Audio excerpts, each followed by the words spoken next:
I once traveled to a small town called Rayashki. It was located high up within the Arctic Circle, and it was frigid cold all year long.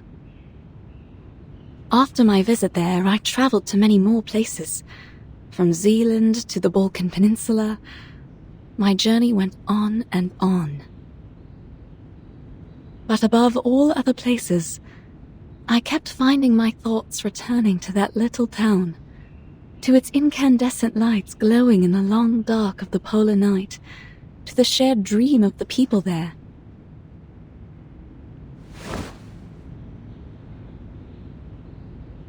I got this picture book from Rayashki.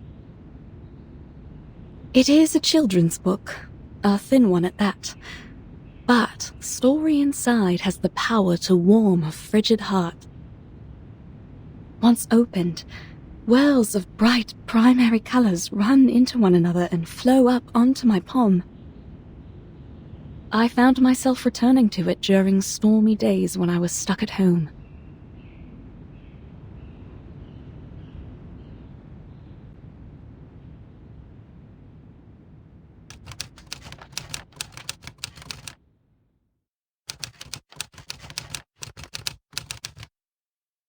This is a story about honest and ordinary people.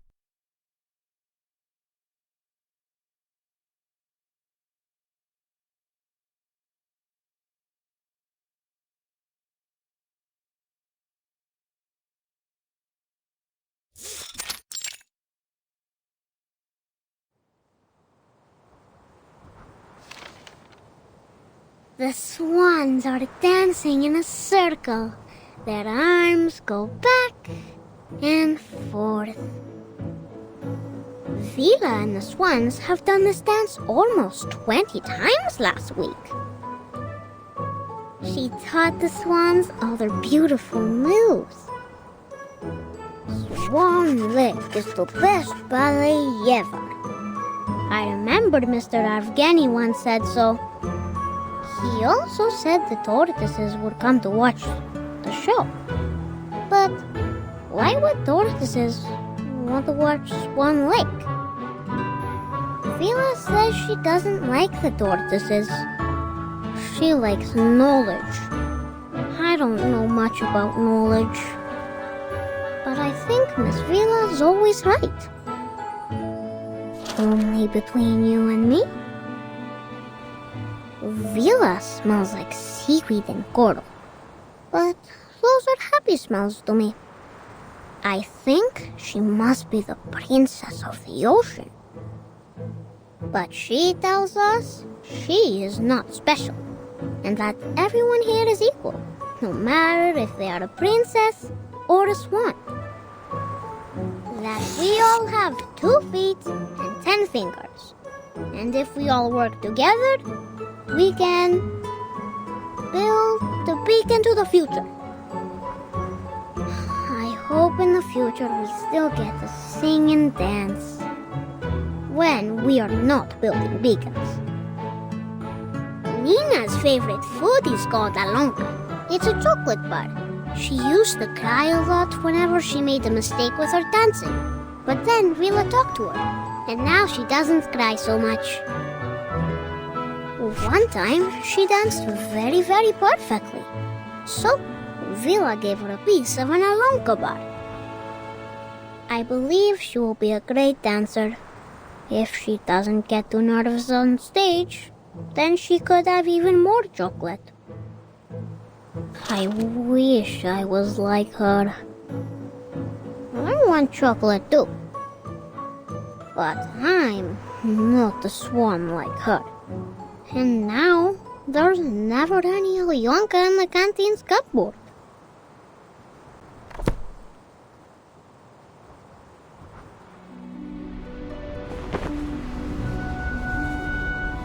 Now Nina is the swan princess. The most prettiest of all swans. Basono is the swan prince. He is a nice one, and he has many, many swan friends. And Piotr is the evil sorcerer, a black swan. Nobody wanted to be the bad guy, but Piotr doesn't mind. He is very serious and always bossy to everyone, so he doesn't have many swan friends. Piotr just wants to do his job as perfectly as he can, because he loves our town. Now, August is not a swan, but he also loves his town. Then there is a little mouse who moves as quickly as the blowing wind. Will it be our new visitor? What was it that Vila said about new visitors? I don't remember now.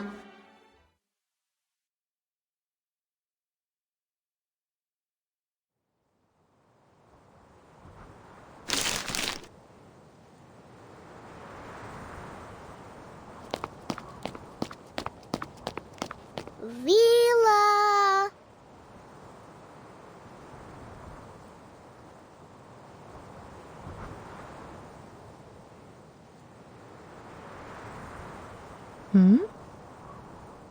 Reporting to you, Comrade Vila. I have a very important question. Well, then go ahead, little Comrade Avgust. How should we receive the new visitors coming to town? Maybe we can welcome them with Yanka? Or friendship? Or maybe something else?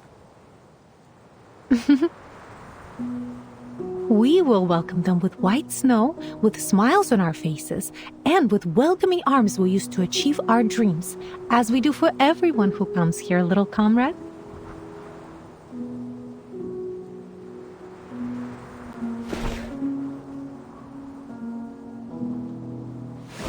It's always good to ask questions. But don't forget your task today, all right?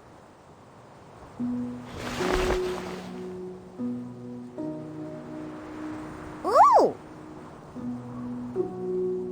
I won't. My drawings are important, but Vila says entertaining our new friends is also important. Which one comes first?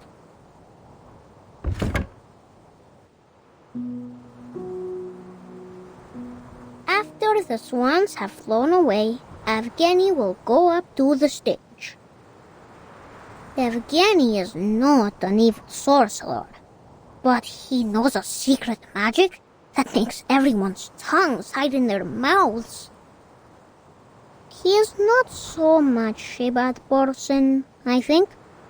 Evgeny's shadow is very long, but no one, not even my sunflower, can explain why. Evgeny walks heavily onto the stage. His appearance comes without any applause.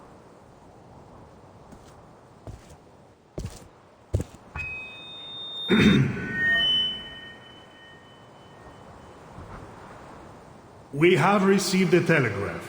Xenos investigators will arrive here in Rayashki tomorrow afternoon. And we will be hosting a welcome ceremony.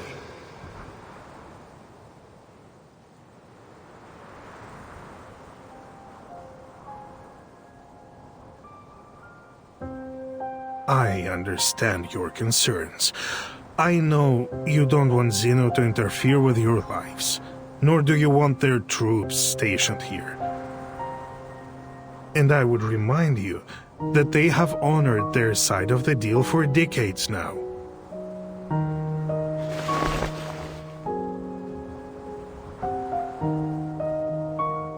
We give them runium ore, and they supply us in return. It should be as simple as that.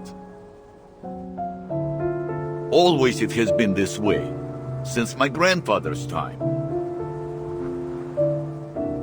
Times have changed, Comrade Knut.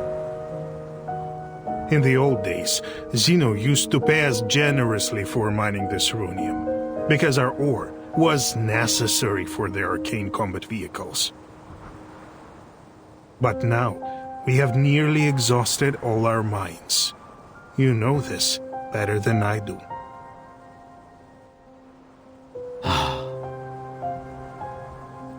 But isn't there some other work we can do? Already we build our own houses, and now we even grow our own crops. He's right. Why must we work with Zeno if we could feed ourselves?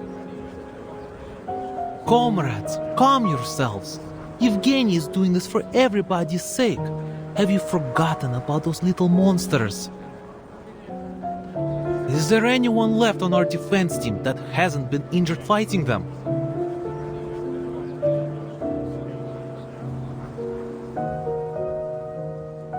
It is as Comrade Nikita said.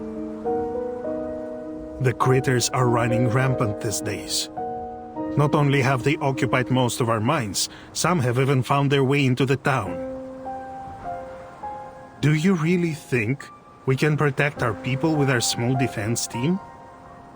Don't you care about your neighbor's safety? Do you want to keep Rayashki an isolated town just to let it die?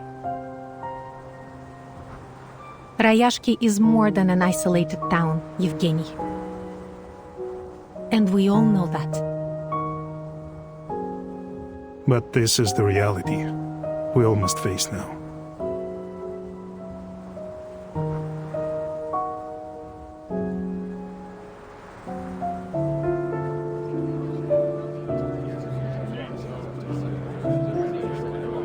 Comrade Evgeny, it was your idea to turn to these Xeno big guys for help, but you never even asked what we think, did you? So you can't blame us for disagreeing now. I'm doing this for your good.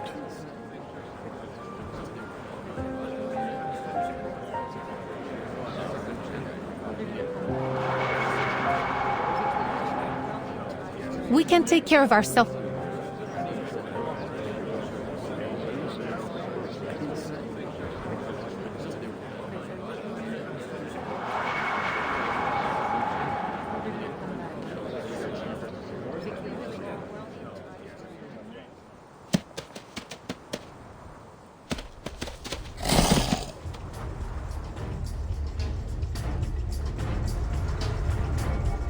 Everyone, watch out!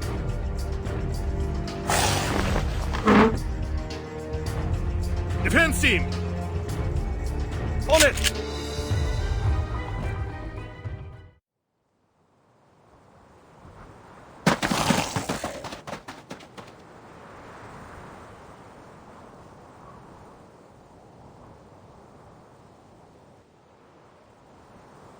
I salute your sense of smell, Comrade Vila. We could have suffered much more severe consequences without your forewarning.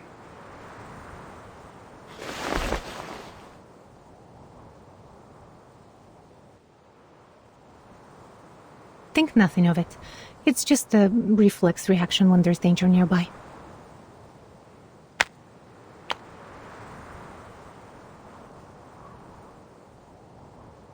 But this incursion has proved my point. We need Zeno's help. The other townspeople are not gifted with your set of talents. We are all vulnerable to the growing dangers. Wouldn't you agree? I only ask you to put yourself in their shoes.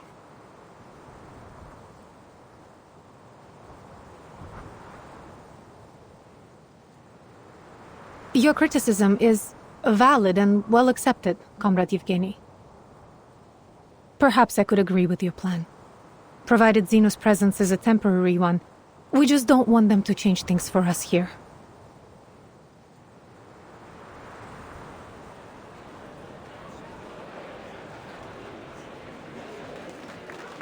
I'm glad that you have finally come to realize what is best for us.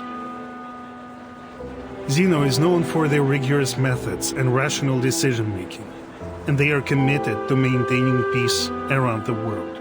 I'm sure they will make the right decision. They trusted us to supply their ore, and we have faithfully played our part in supporting them. Thanks to our help, Zeno has successfully tackled many international issues. It has always been them and us together, fighting for a better world. When he puts it that way, he is right. We should be proud of our cooperation.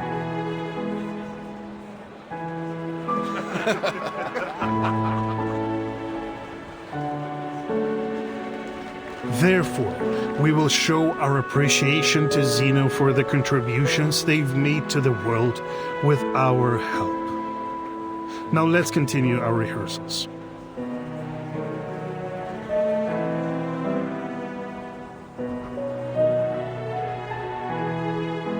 Have you seen August?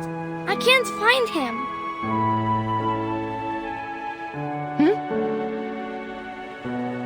Strange.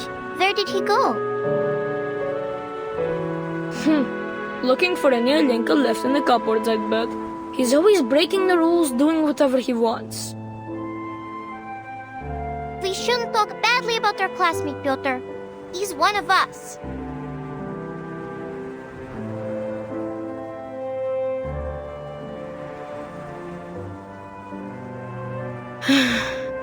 Yes, you're right. I just wanted everyone to do their best, even him.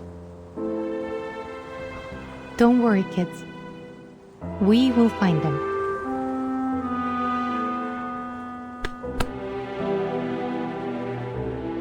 A child is missing, Comrade Yevgeny.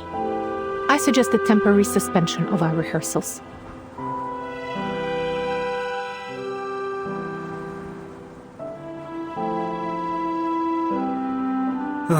It must be that strange kid again. He is always sneaking away like this.